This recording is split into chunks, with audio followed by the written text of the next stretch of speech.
All right.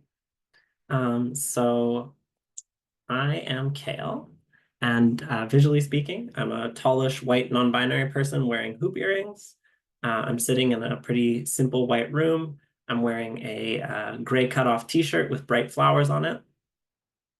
And I'm going to read the prologue from my YA horror novel, The Sawmouth, that's coming out with Delacorte in summer 2026. Okay.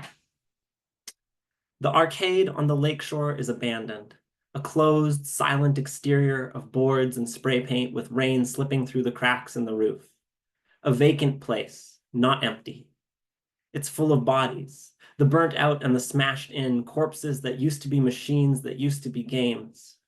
These arcade amusements are all dead except for one pinball machine still humming in the center of the room. It's a possessed world of light, sending colors dancing off the graveyard around it. It pings and whirs, playing against itself. Perpetual, beautiful, haunted perfection. Red numbers continually rising. The pinball machine is a prisoner trapped in a loop, unable to lash out or end itself. This is its version of a scream, and it's calling us in. We used to believe desolation like this showed us how our world had changed, but we were far from dredging the bottom. If we are to be near a nightmare, let it be caged. We are all the prey, praying, cover of night, uncover that which we seek but are afraid will find us. I walk alone in the rain toward the end of the boardwalk.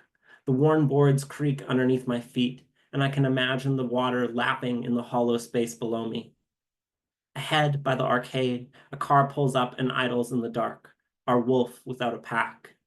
As I get nearer, I see the forest behind the arcade. Here, at the edge of town, the dead pine trees look like bones behind the two people that emerge from the far side of the building.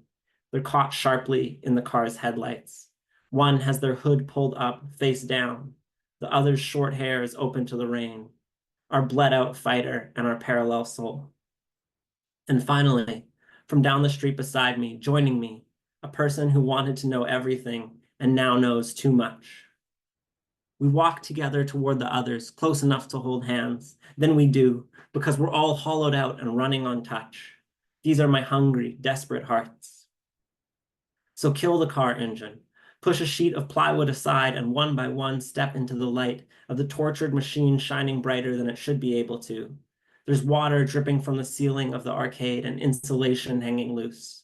This summer feels like that first autumn, with life coming down around us. I hope we're willing to kill for each other. I know we're willing to die. I'm the last inside, our walking curse drenched in the sins of those now buried. I'm the hunter, the bait, the teeth of the trap, the foot caught in it. I put the makeshift door back into place, sealing us in. It's time to draw our fear close and face it.